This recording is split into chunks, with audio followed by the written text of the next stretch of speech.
Desde la Facultad de Medicina de la Universidad Central de Venezuela vamos a hablar sobre las alteraciones de la función sexual femenina, entendiendo que alteraciones son trastornos o son desórdenes de la función sexual femenina. 3 comentarios al comenzar.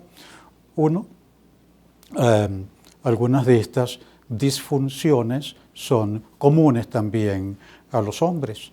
El otro es que algunas de estas disfunciones pueden con el tiempo haber sido consideradas no disfunciones, otras veces sí, y la razón es que el abanico de comportamientos, de fantasías y de deseos sexuales normales es tan amplio que establecer cuando un comportamiento, un deseo, una fantasía es patológico o no, ha recorrido o ha necesitado largos años de investigación y afinar mucho los criterios. El otro comentario que quiero hacer es que esta no es una clase para especialistas, es una clase diseñada y pensada para los estudiantes de medicina de nuestra universidad y a todos los que les pueda ser de utilidad. Empecemos.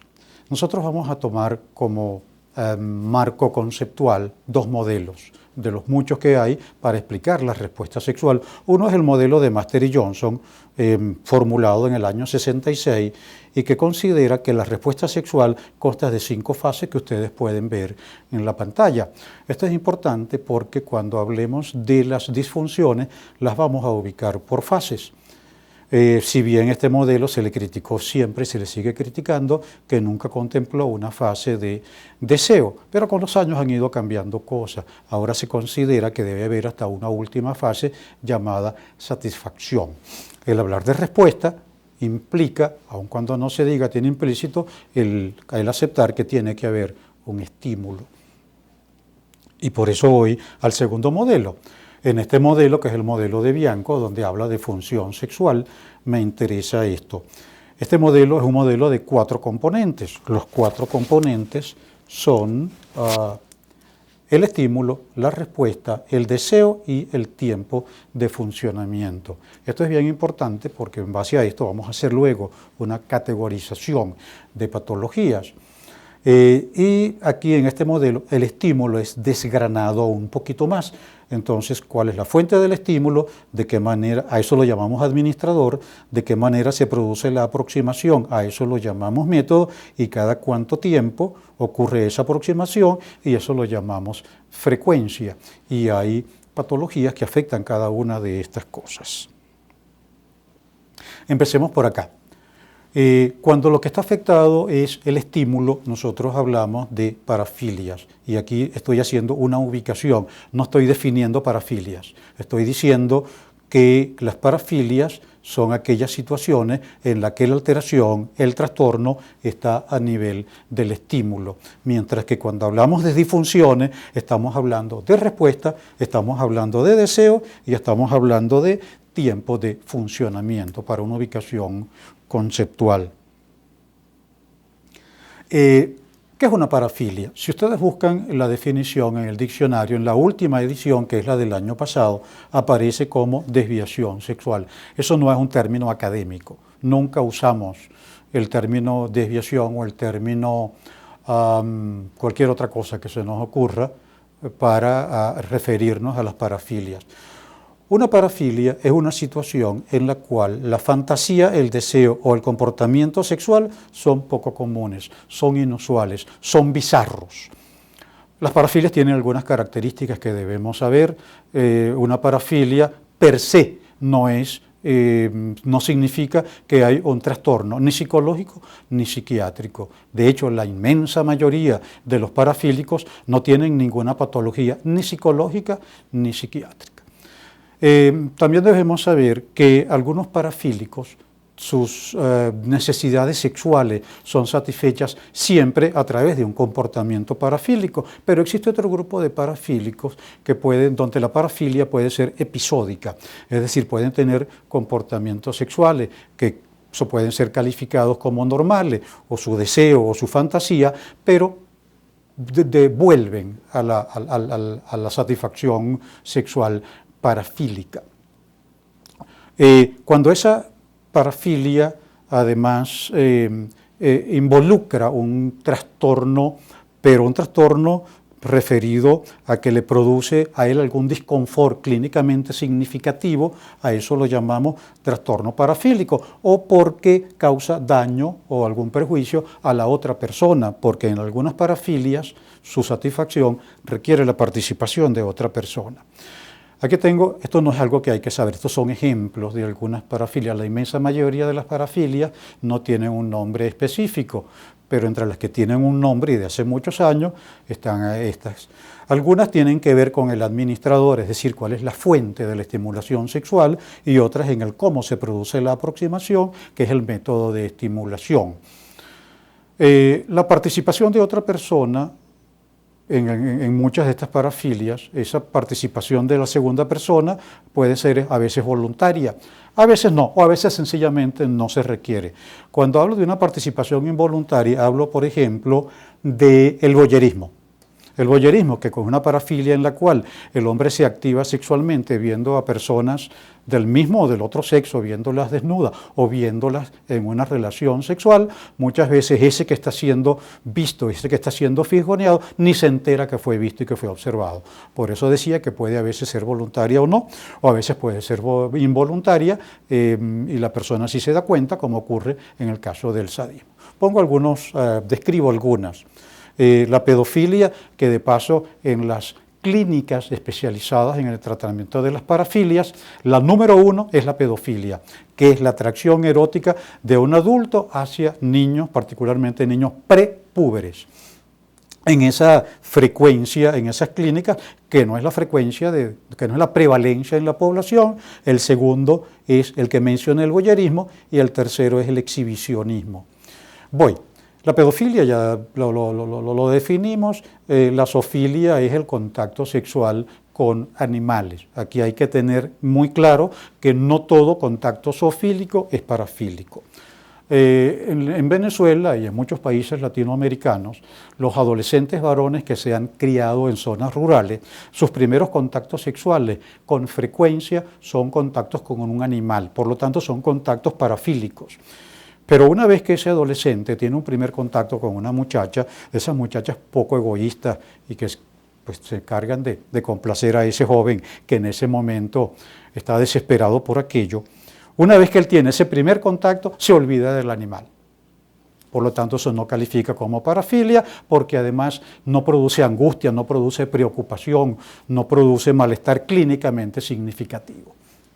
Está el fetichismo, en este caso no se requiere la participación de una segunda persona, sino la participación de un objeto, gerontofilia, personas que se sienten atraídas por otras de mucho mayor edad, el caso del triolismo, que es la presencia de 3. Eso no significa que siempre que hay 3 presentes, eso es una parafilia. Recuerden, para que califique como parafilia, tiene que ser con mucha frecuencia, con mucha permanencia, debe ser recurrente. Una de las que quizás nos genera mayor rechazo porque tiene un componente sórdido es el caso de la necrofilia, que es el contacto con tejido muerto. Entonces uno, en nuestra imaginación popular, vemos a un hombre teniendo una relación sexual con un cadáver, y eso es posible en las formas más severas, pero todas estas parafilias y todas las disfunciones que vamos a mencionar luego tienen distintos grados de severidad. Muchas veces el necrofílico pasa toda su vida teniendo fantasías necrofílicas y no afecta absolutamente a más nadie. Y no sale de ahí, eso es unas formas leves de parafilia. Hay quienes requieren contacto con orina, como la urofilia, hay quienes que requieren contacto con excrementos, como el caso de la coprofilia.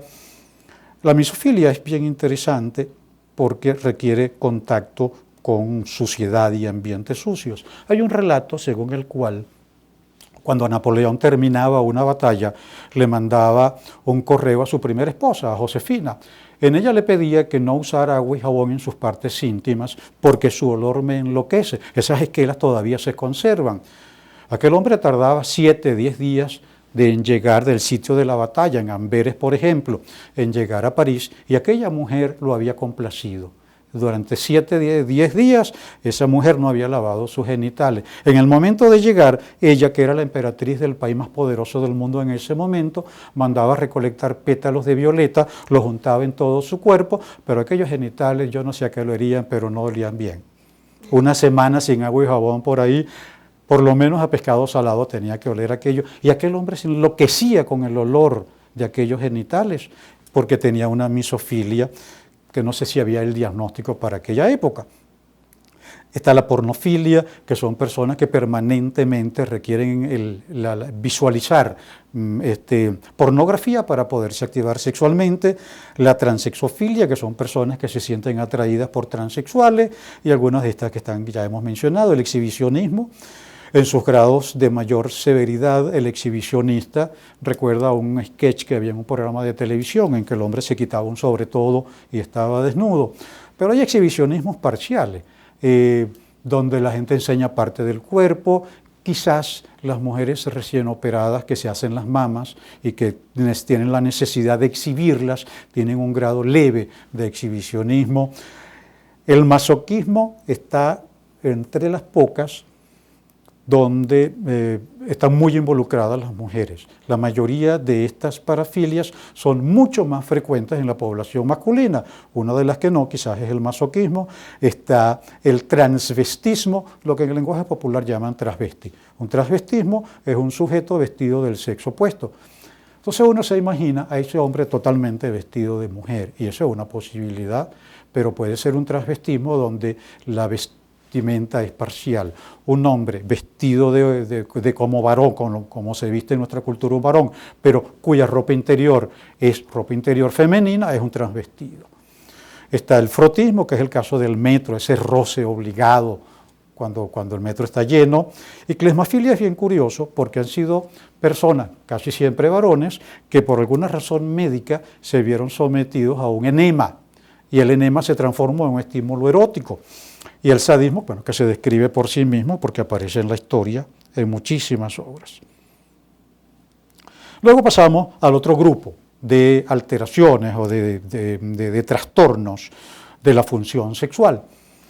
Son las llamadas disfunciones. Una disfunción no es más que una persona que ya no responde sexualmente, no responde de manera adecuada o que no experimenta placer en la relación sexual. Esa es una disfunción. Una persona puede tener, por supuesto, varias disfunciones sexuales a la vez, como veremos dentro de poco en algunos cuadros. Ojo, para que la alteración de la respuesta sexual o del deseo pueda calificar como disfunción, debe producir malestar clínicamente significativo, si no, no califica como disfunción. Ya hablaremos en algún momento de un ejemplo. ¿Son frecuentes las disfunciones sexuales? Cuando se investigan son muy frecuentes. En trabajos hechos, en consultas que no son consultas de sexología, las cifras son altísimas. En algunos trabajos son del 50, del 60, y hay cifras inclusive más altas que esto. Y en muchísimos casos, esa mujer está afectada no por alteración de una sola fase, sino por 2 o por 3 fases que se ven afectadas en la respuesta sexual. En este cuadro el mensaje es ¿qué es lo que con más frecuencia se ve afectada en la respuesta sexual femenina? Las 2 fases que les voy a mencionar a continuación, la fase de deseo y la fase de orgasmo. A pesar de que la capacidad orgásmica femenina es gigantesca comparada con la del varón, la frecuencia con la que ellas consultan por alteración en la fase orgásmica es muy alta, es la segunda razón de consulta. Aquí no hay que saberse esto, yo lo que quiero, el mensaje es que en trabajos realizados en diversos países aparece siempre de primero el deseo sexual o el orgasmo. Ellos pueden alterarse, depende del grupo social donde se realice. Veamos esto, algunas disfunciones sexuales que afectan la fase de deseo. Hay 2, el deseo sexual hiperactivo, que no es un número, no es que a ella le provoca 5 veces o 6 veces o 7 veces, no tiene nada que ver con eso. Si solo fuese eso, toda mujer en luna de miel tendría una disfunción, y no es verdad. Para empezar, significa que el deseo es tan frecuente que ella tiene que interrumpir sus actividades habituales, tiene que abandonar el aula de clase, tiene que abandonar el sitio de trabajo para meterse un baño, para poder masturbarse. Muchas de estas mujeres con deseo sexual hiperactivo tienen una segunda pareja y además de la segunda pareja necesitan masturbarse con frecuencia, de manera que no tienen realmente una buena calidad de vida. No es que ella disfruta de ese deseo sexual hiperactivo. Y lo contrario es el deseo sexual hipoactivo. Un deseo sexual hipoactivo significa que hay bajo deseo que se acompaña de malestar clínicamente significativo. Si no, el diagnóstico de deseo sexual hipoactivo no va. Recuerden, todas estas disfunciones no solo debe estar presente la alteración del trastorno o la alteración de la respuesta, sino que tiene que producir malestar clínicamente significativo. Pero en el caso del deseo, hay que aclarar lo siguiente: el deseo tiene dos formas de presentación. Hay un deseo espontáneo, que es el deseo que surge, como todo lo que es espontáneo, sin ningún estímulo externo.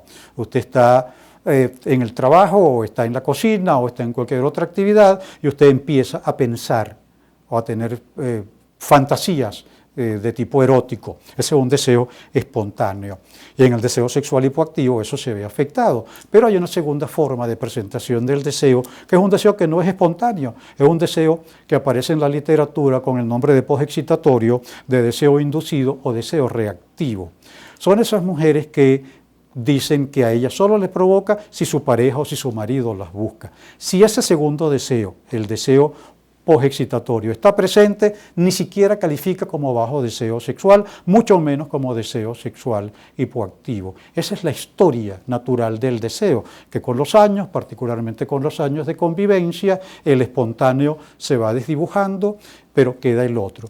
Hablo de esas parejas que tienen 30, 40, 50 años de convivencia, esas parejas que en algún momento tuvieron 3 o 4 relaciones sexuales en un día, el deseo va declinando de tal manera que 30 o 40 años después terminan teniendo 2 o 3 al año y a veces menos.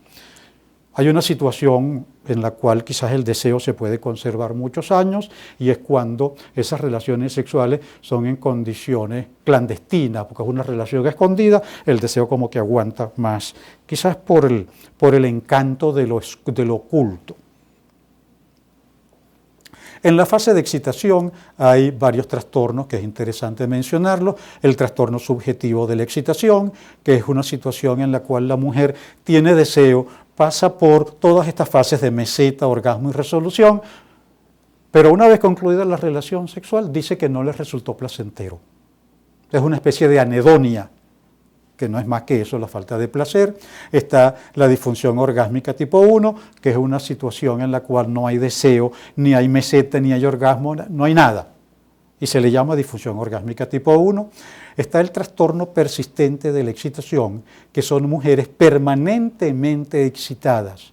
Y no es un trastorno del deseo porque hay cambios físicos. Si nosotros examinamos a esta mujer dice que en el momento en que refiere estar excitada, vemos que hay aumento de tamaño de labios mayores, de labios menores, del clítoris, hay lubricación, hay aumento del tamaño mamario, hay erección del pezón. Tiene todos los signos físicos de excitación.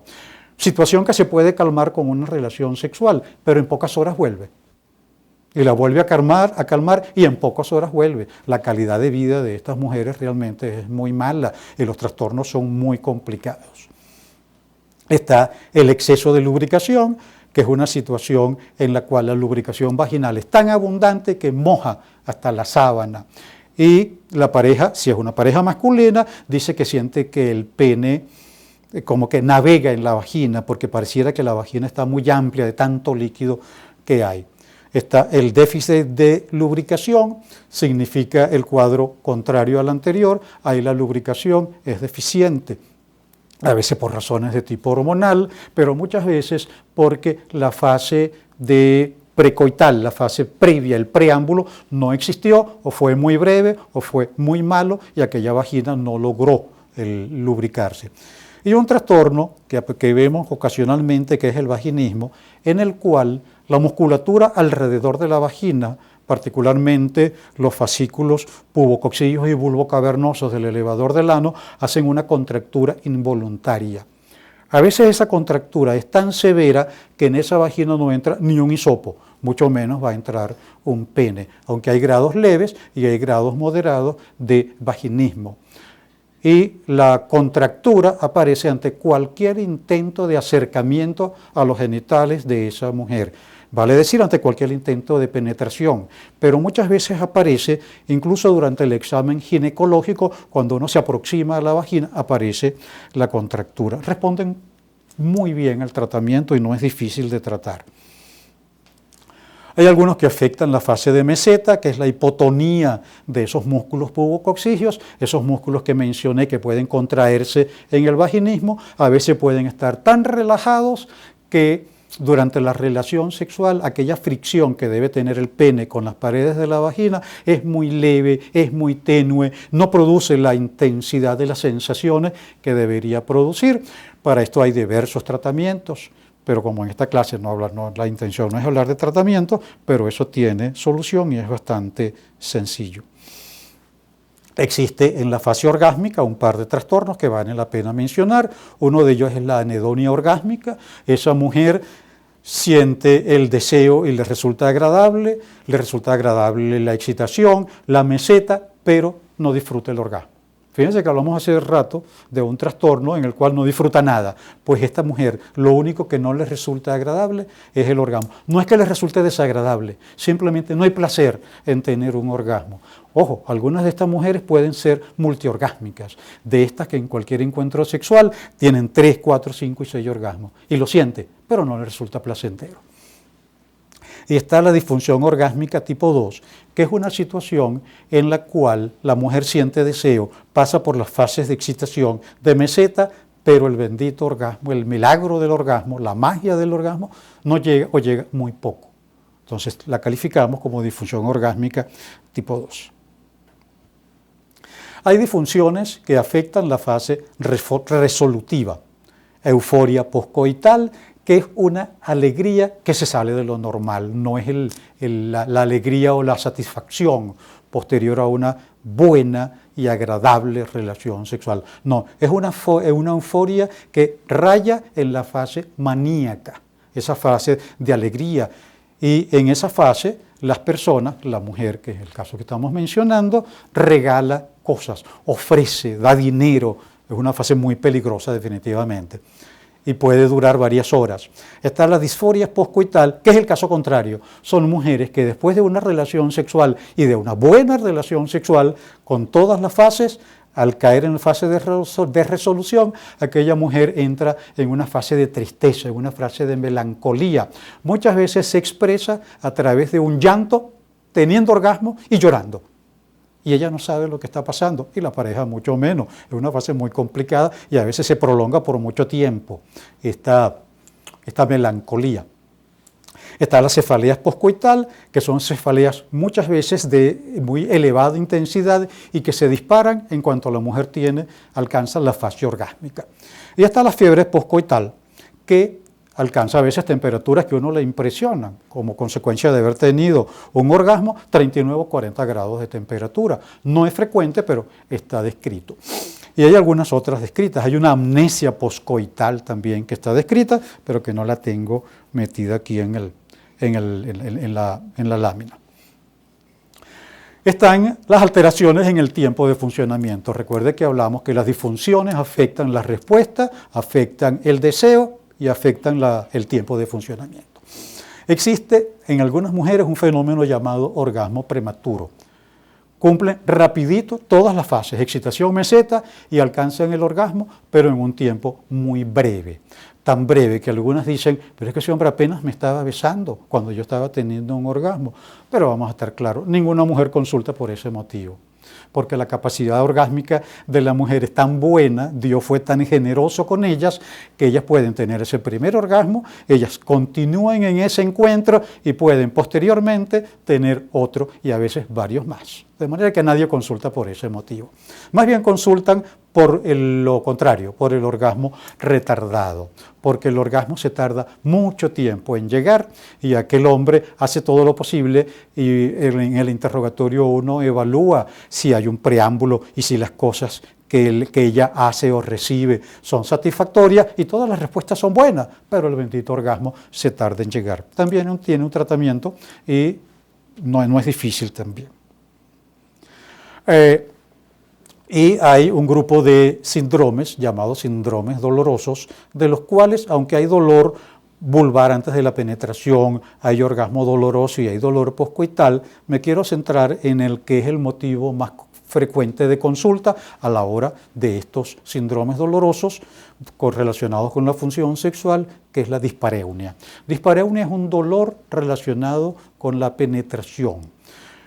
Ese dolor además debe ser un dolor genital o un dolor pélvico. No se vale si es un dolor en otra parte del cuerpo, porque a veces hemos tenido mujeres con trastornos reumáticos, con trastornos musculoesqueléticos, donde el dolor, supóngase un dolor en la cadera, aparece con la penetración, o un dolor en la región anal, por ejemplo, porque hay alguna lesión, pero aparece con la penetración vaginal, y esos no califican como dispareunia.